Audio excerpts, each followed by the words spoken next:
Been here before? Welcome back. If you haven't, you have much to catch up on. Nearly 5 years ago, we sold our goat farm in Victoria to hit the road in a truck and caravan. After 4 years of exploring Australia, we have changed course a little, selling our caravan and buying a 48-foot yacht. Exploring overland is still a priority in our truck, but now we are adding the sea to our adventures. Oh, and I forgot to mention, we don't know how to sail.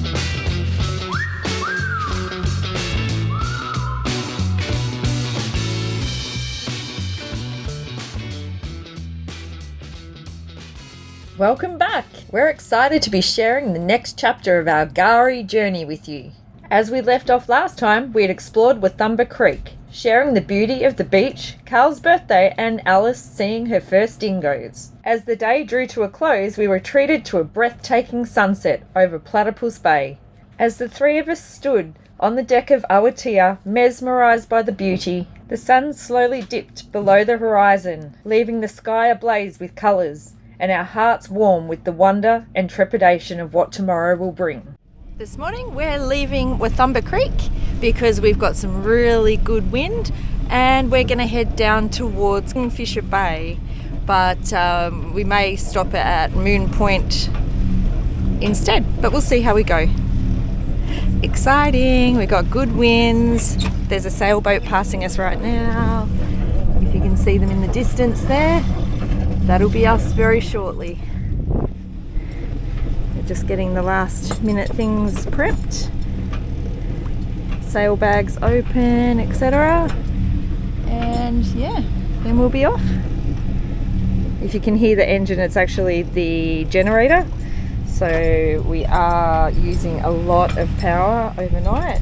Turning the freezers off, the freezer off, but still seem to be chewing power. So it's a work in progress.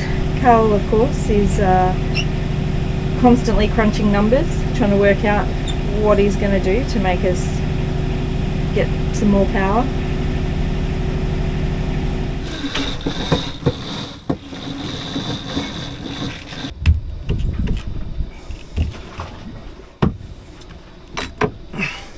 A few moments later.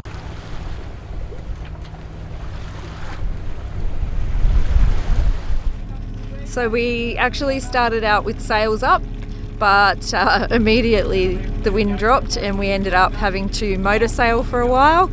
And now we've got the water maker running, getting some water, but hopefully that can shut up soon because it's very noisy.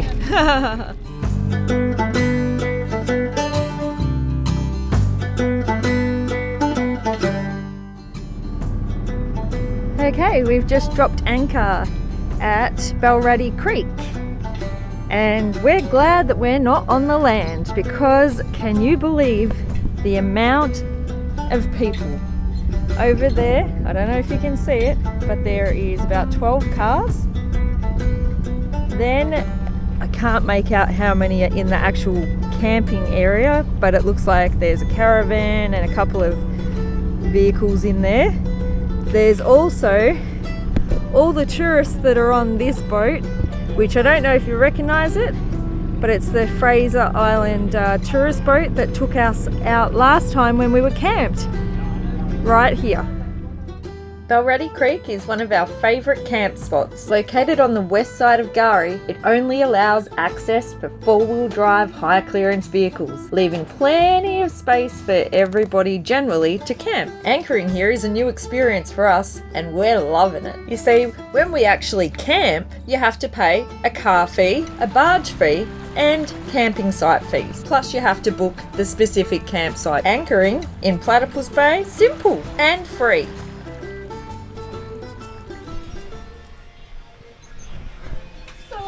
Alice is cooking. Look at this. Wow. Oh my god. Yum. It smells good. So proud of myself. So proud of yourself. Oh, I'm proud of you too.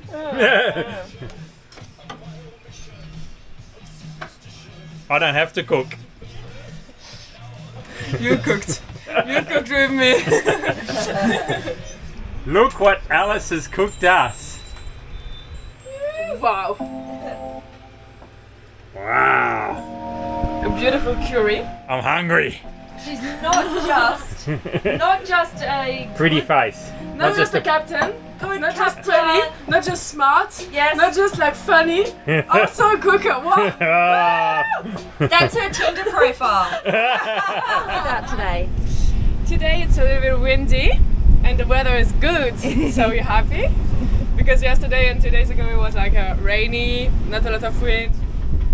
So a little bit boring, Yes. but it was fun. Yes.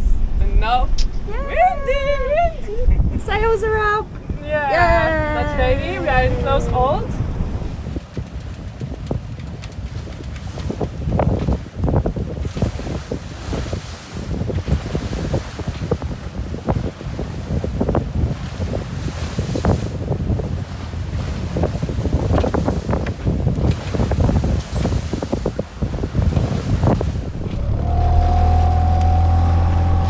Uh-oh, two fatties at the back again. We're heading to K'gari Creek. K'gari Creek is also located on the west side of K'gari. It too boasts beautiful sandy beaches and a lovely freshwater creek. There's a lot more camping space here, so I imagine it does get busy. But for us, just anchored offshore, ain't nobody around us. The anchorage isn't well covered, so we might be in for a rough night. Oh, the wheels are up. Hey, we've got a flat tyre already.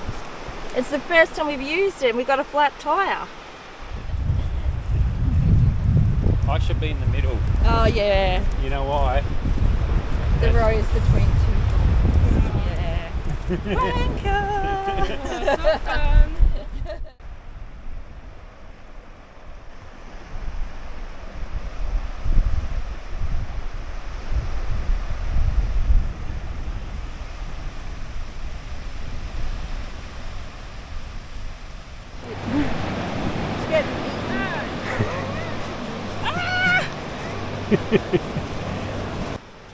Just another day in paradise.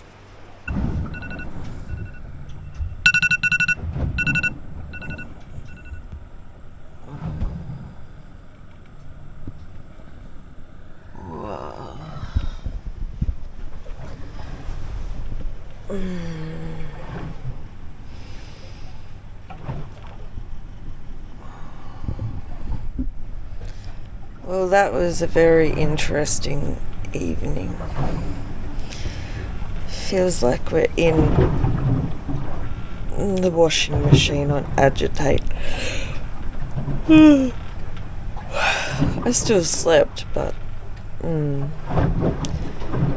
this morning we're heading off. We need high tide. We're heading into the Sandy Straits, so we're going to Kingfisher Bay.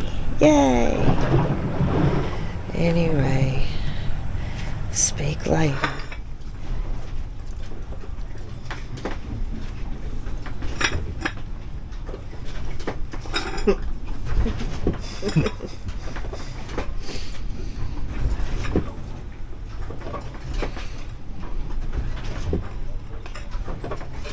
Swell north to northeasterly, below 1 metre. Sunny! Lucky it's below 1 metre. I know. It feels like a washing machine agitation cycle. Buy a boat, they say. Tropical islands and beaches. Oh, crikey. Nah, it's worth it. It's good. How was your sleep? Rough, but I can sleep through most things. Except your mouth's full. After a crazy night at K'gari Creek with onshore winds, we headed off to Kingfisher Bay.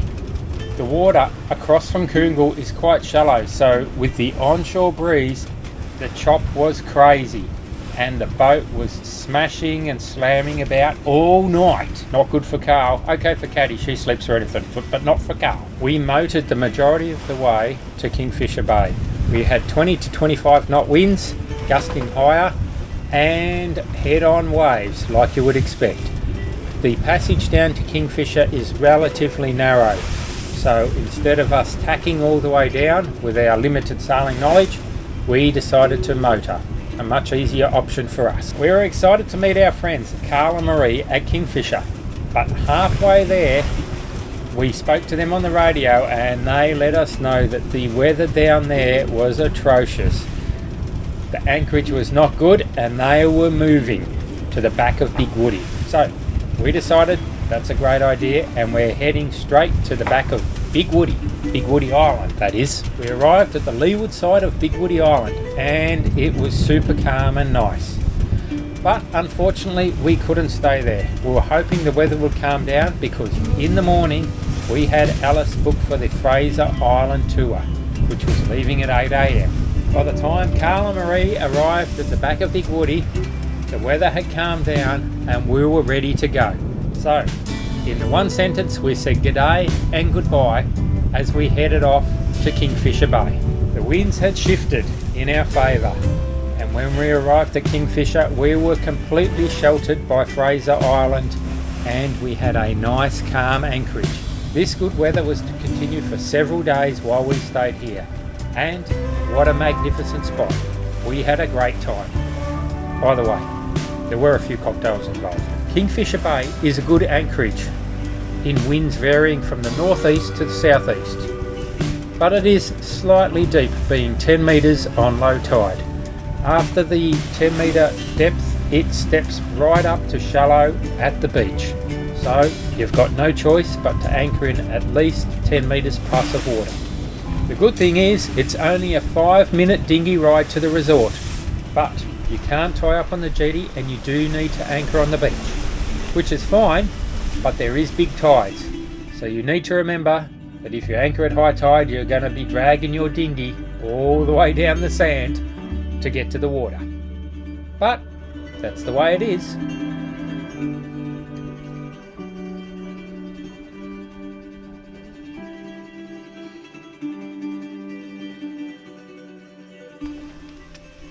Well, it's Thursday the 12th.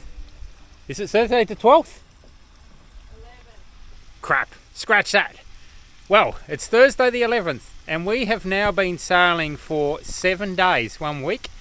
We are at Fraser Island at Kingfisher Bay and check out my kitchen. Got me cooker here, got me Barbie there. I normally put my new cob one over there or here, so I've got a full setup of everything. Not good when it rains, but apart from that, look at the view out my kitchen window. Oh yeah, and the back window looks nice.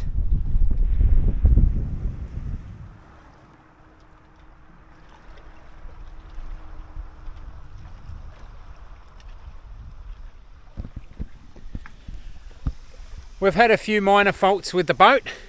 Most of them we could overcome. Oh, I'm burning my meat. Hang on. I've got cooking to do.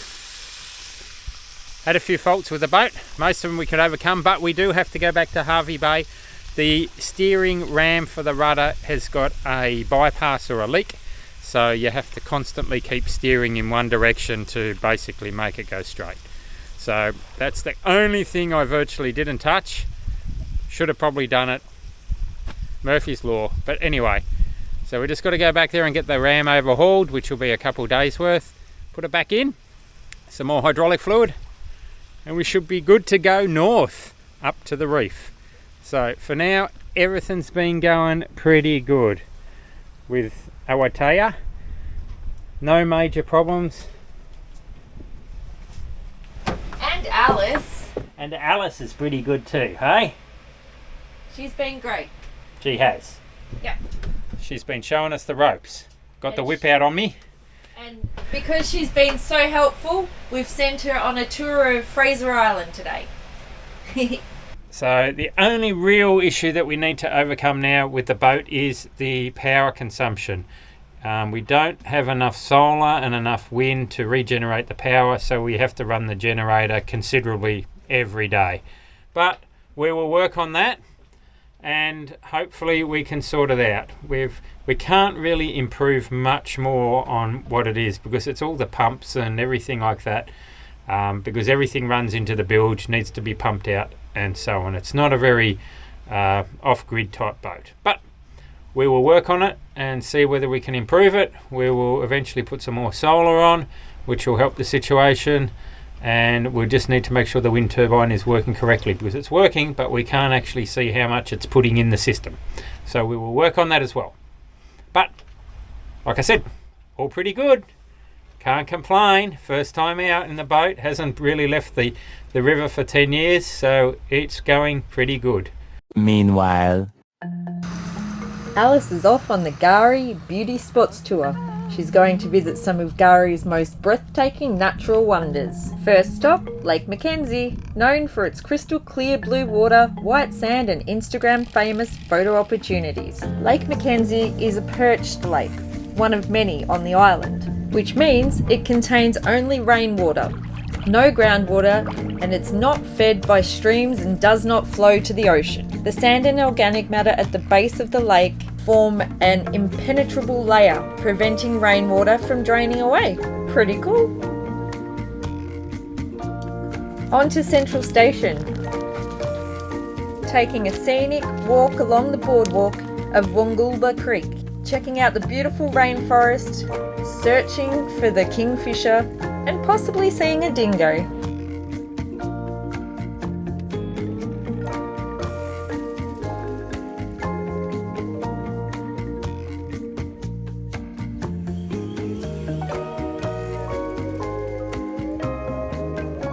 Once onto the east side of K'gari, they travel along the 75-mile sand highway to the Mahano shipwreck.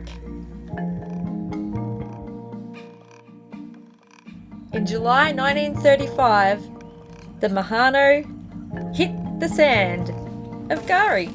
It was on its way to Japan being towed.